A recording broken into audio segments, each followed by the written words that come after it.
Do you have flat feet? If so, there are two key concepts you need to understand when you are trying to strengthen them. On this week's episode of the Exercise is Health podcast, that's exactly what we're discussing. We're going to cue our introduction and dive right into this conversation.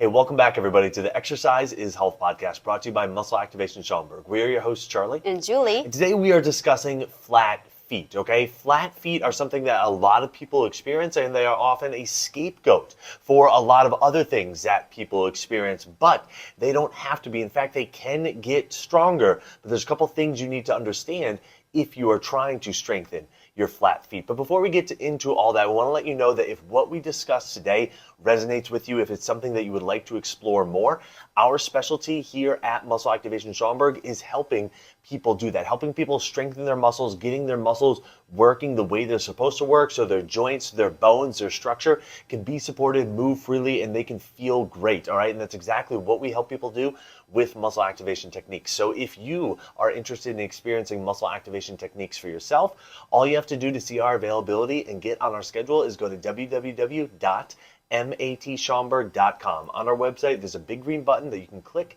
that says Get Started, and you can see our availability and schedule yourself for your initial MAT consultation and assessment. All right, so flat feet. That's what we're talking about today. Julie, how many clients have you worked with in the past? I want an exact number. Have come in and saying, I have issues because of my flat feet. Everyone that has flat feet. Exactly, yes, 100%. If it looks like you have flat feet, everyone wants to blame your flat feet. Yes, that is for sure. Where we look at the structure of our feet, we say, oh, that foot looks flat. Or maybe you've been told, oh, your feet are flat, and you are experiencing XYZ symptom, and it is because your feet are flat. Now, whether or not that's actually the case is a separate conversation, but what we are here to talk about today is something that a lot of people try to do about it, which is they try to do something about their feet. They try to either shove something under their foot so their foot isn't flat, or in very rare instances, they say, well, what if I actually tried to get my feet stronger? All right, and we are talking about the latter today, where if you are trying to strengthen your flat feet, you're trying to get the muscles of your feet working better, there are a couple things that you need to understand that are specific to having flat feet. That's right, Charlie. I think that most of the time we look at any structure that's not feeling good. Today we're talking about the feet, and we try to diagnose what's going on symptomatically, like my feet hurt, I have plantar fasciitis, I have Achilles pain or funkiness in my toes, and we want to blame something that we can see. And a lot of times that scapegoat becomes your arch. So like if you look down at your feet, you're not familiar with the arch we're talking about. It's that arch that kind of faces the other foot. So it's like the inside of your foot. Oftentimes we think it should be doming up off the ground. And if it's not doming up off the ground, or it's not doming up off the ground enough, you're labeled as having flat feet. But what a lot of people don't realize is that the feet have so many muscles and so many joints. And in fact, when we walk, when we step natural, normal motion, your arches should flatten and they should arch. Both should be happening. And actually, when we move, our feet are not going to participate in walking and running and anything else you're doing on your feet in like a stationary, Fixed. Yeah, fixed, exactly, that's the word. Fixed way. It's actually a very mobile, dynamic area. And most of the issues that we experience through our feet, especially in the work that we see where we're helping people get their feet more mobile, more strong, is that the issue isn't when you look at your foot and it looks flat and everyone else's looks more arched than yours. The issue is that something with its motion is not appropriate, or your body's too weak to handle the motion. So we want to switch your brain from, hey, I have an issue because my foot visually looks flat and I have an accompanying symptom, and so now I have flat feet and I do things about that, to, hey, how are my feet moving and functioning and how strong are they? Exactly. This is a really key concept to understand, because basically what we're saying is your feet should be flat and your feet should also be arched. It's not that they are strictly one or the other. And if visually you're looking at them in a static position and you're like, well, they look a certain way, quite frankly, that doesn't matter. What matters is, are they arching when they're supposed to be arched? And are they flattening when they're supposed to be flat? All right, because they are supposed to be both at different times during our walking or what's called our gait cycle, okay? And so what we need to understand is if we are trying to strengthen our flat feet, how they look does not equal the function of them. Meaning you can have feet that look visually flat but have the ability to arch up. It may not be a giant arch. Nobody might look at it and be like, oh yeah, now you have feet that are high arches. But is it arched, or is it arching, or is it arched from its most flattened position? Like, does it have the ability to do that function? And if it doesn't, then that's a separate issue. But almost everybody that has, what has been labeled as flat feet have feet that have the ability to arch up. But in the resting position, they just might be flatter than normal, okay? So how they look does not equal how they function, all right? And what we need to be focused on and improving upon is the function of them, which means your feet can get stronger and still be flat. And that's not an issue. You don't necessarily need to have a visual arch of a certain degree or anything in order for your feet to, be considered good feet or, to be functioning well. It just needs to be able to arch more than it is, at its most flattened time. And by getting your feet stronger and in improving upon that arch ability, you can start to notice some significant changes with how your feet are feeling and how the rest of your body feels and functions. That's right. So what we're saying is that if you have a foot that looks really flat and it's not strong and it's not very functional, you're likely going to be having symptoms, and you're likely going to call that foot, oh, I have a flat foot, in a negative way. If you have a very flat foot and it's strong and it's functional, you're likely going to have way fewer symptoms. You're going to be able to use your feet in your life the way you want with probably very minimal communication from your feet, like very minimal, negative feedback. I guess we want that positive communication, like, oh, we're stepping on a rock. Oh, that was kind of sharp, right? That type of communication, but we're not having that chronic negative side effects. So the big thing is that you can have a foot that goes from a very high arch to an even higher arch and be strong and functional. You can have a foot that's kind of like what we think all feet should be. Like, oh, I start from a low arch and I go to a high arch, low to high, and have very strong functional feet. You can also have a foot that looks very flat, like pancake flat, and it goes to a tiny arch when you step forward. And that can be a very strong and functional foot. There are so many variations of strong and functional, but the one component that's the common theme between all foot types and structures, because we all have different structured feet, is that they are strong and functional. Right on. So that's the first key concept to understand. Now, the second key concept that you need to understand is that long-term changes with the feet, in terms of hey, your feet are really flat and we're trying to get them to be able to arch up a little bit better, that takes time. It takes a lot of reps. It takes a lot of exposure. And especially with an area like the feet that are so often used throughout our day, when we're standing, when we're walking, anytime we're moving around, like our feet have stress going through them. They're having to respond to from our body weight above, the ground below. And so with these stresses and understanding that, what you're experiencing in your feet likely didn't start a week ago or a month ago, or it's last year that's when my feet got flat. Like most of the time when people are like, yeah, I've had flat feet, it's like, yeah, I've had flat feet, my whole life. So these are long-term things. So we're trying to change something that has been there for a long time. And that takes time. That takes, like I was saying, reps. It takes exposure. It takes not even necessarily like a lot of effort, but a lot of consistency with the exposure in order to ensure that, hey, the arches can arch up. Even if it doesn't become a giant arch, it becomes more arched than your most flattened position. Remember that's the thing that we're looking for.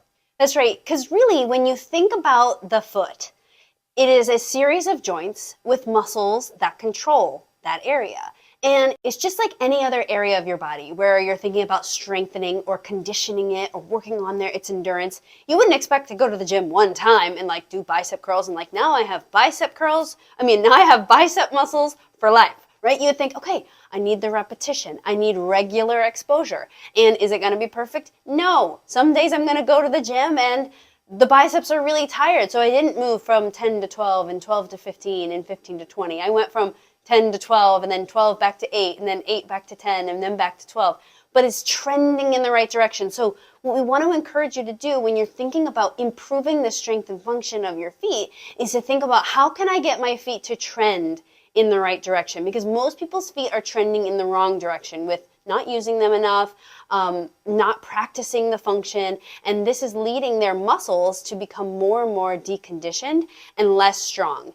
The other thing that I want to highlight, especially in this area, when we're working on strengthening the feet muscles, is that you have to remember the feet are still part of the body that should be sending you signals, right? A lot of times when we start to embark on like a journey of like changing something, right? I want to change the strength of my feet. A lot of us, and this would maybe be nice if everything in the body was like this. It's like, well, I started working on my feet, so that means that every day should be incrementally a bit better. But this is still an area of your body that has sensory systems that should be talking to you, right? So maybe you go on, a really long walk and then your feet are sore and you're like, dang, I guess my foot strengthening work isn't working. It actually is working. You should still be getting all the proper feedback systems going on in your body. And so sometimes you might overdo it and you might still feel symptoms in your feet. But that's all part of the strengthening process. We want to see that we have, like what just Charlie said, you have that consistent stimulus to your feet that works to improve the strength and function of your feet, even if it's not like the perfect smooth path of strengthening. Sometimes there's some ups and downs, especially in this very, very sensitive area of the feet. And we've been conditioned to be decently weak in our feet, I think, ever since very childhood. So it's been a lot of years of deconditioning and weakening of the feet, and now we're trying to turn the corner to start trending in the strength and function direction. Exactly. All right. So how do we go about doing this? Well, for us, there's two main steps that need to be followed.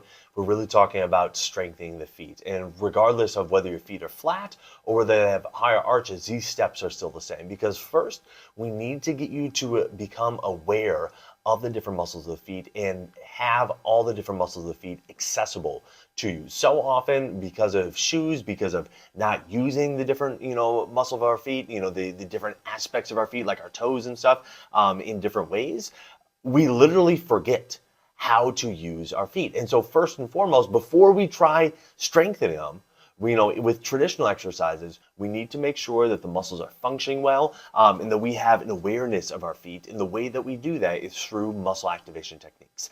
MAT is designed to figure out where within your feet and through the rest of your body you have muscles that aren't contracting well, causing other muscles to overwork, causing your joints to not move well, and causing symptoms of like pain and tightness to show up throughout all areas of your body.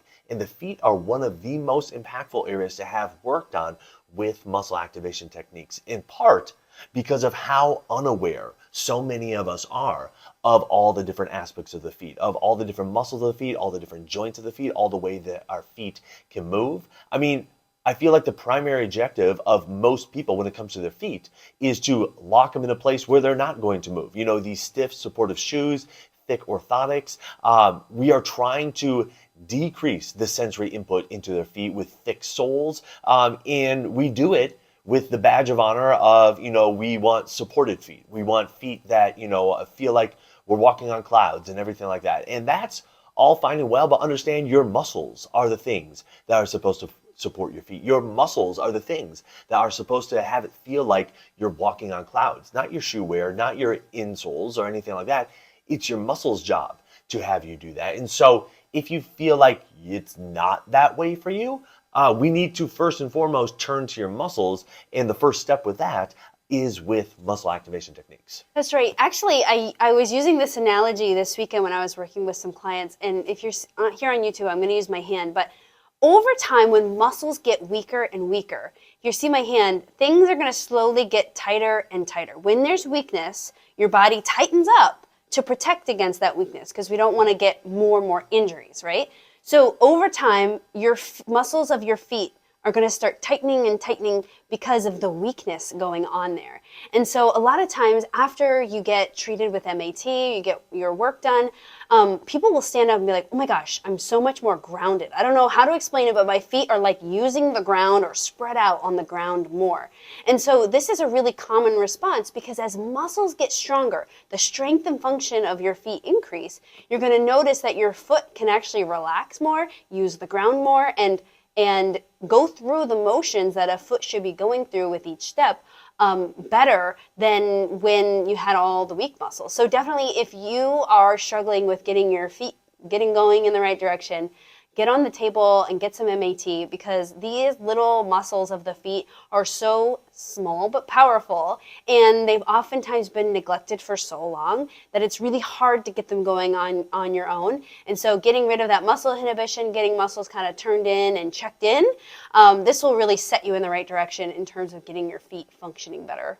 Then once we get the muscles of your feet functioning better with muscle activation techniques, the next step is to start challenging them, start loading them with foot-specific exercises. Now, most people don't even consider doing exercises for their feet. The most we might think about doing is a calf raise here or there.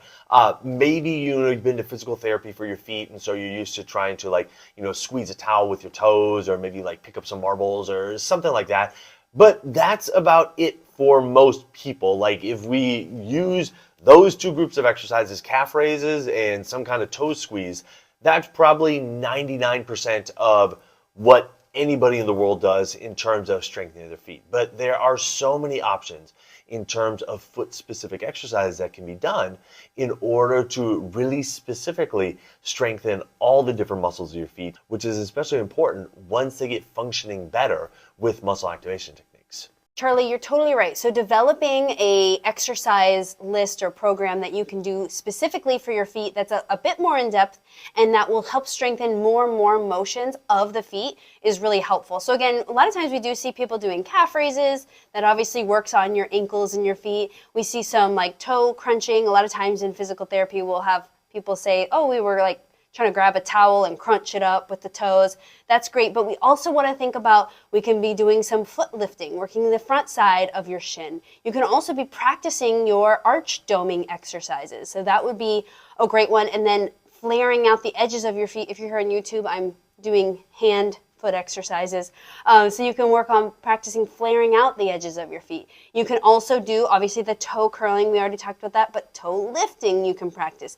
You can also practice just lifting and pushing down with just your big toe and see how strong and functional that is. So that's a nice preliminary list to get you started on practicing some foot-specific exercises. So if you have flat feet, there are two key concepts that you need to understand when you're trying to strengthen them. Number one is how they look does not equate to how they function. Just because they look visually flat does not mean they don't have the ability to make an arch. And you don't need to have a giant arch form with your feet. You just need to have something more than its most flattened position form when it needs to make an arch. The second thing is understanding that consistency is going to be a key when it comes to strengthening your feet. Long-term changes that happen with your feet take time and reps and consistency in order to overcome and in order to be able to make up for years of not focusing on your feet or years of wearing orthotics or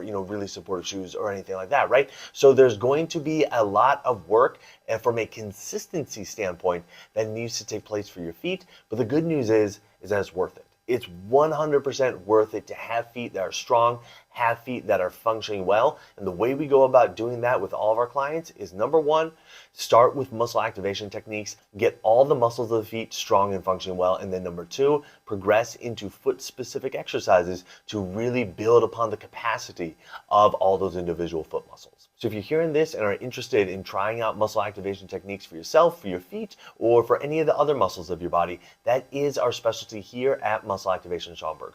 All you have to do to see our availability and get on our schedule is go to www.matschaumburg.com. On our website, you'll see a big green button that you can click that says Get Started, and you can schedule yourself for your initial MAT consultation and assessment. So who do you know that needs to hear this episode? Who do you know that has flat feet and is wanting to have their feet stronger even if they still are flat. Share this episode with them so they can understand the 2 key concepts they need to understand to make sure that their feet are strong and functioning well no matter how they look. And while you're online, head on over to Apple Podcasts, Spotify, or wherever you listen to us and leave us a rating and review. Not only does it help people find our podcast when they're looking for information on exercise, it also helps them find our podcast when they're looking for information on health. So if you found value in this conversation today, let us know by leaving us that 5-star rating and review. Well, thanks so much for tuning in. We always appreciate it. Have a fantastic week, and we'll talk with you all next week. This podcast is for information purposes only. The statements and views on this podcast are not medical advice. This podcast, including Julie and Charlie Gates, disclaim responsibility for any possible adverse effects from the use of information contained herein.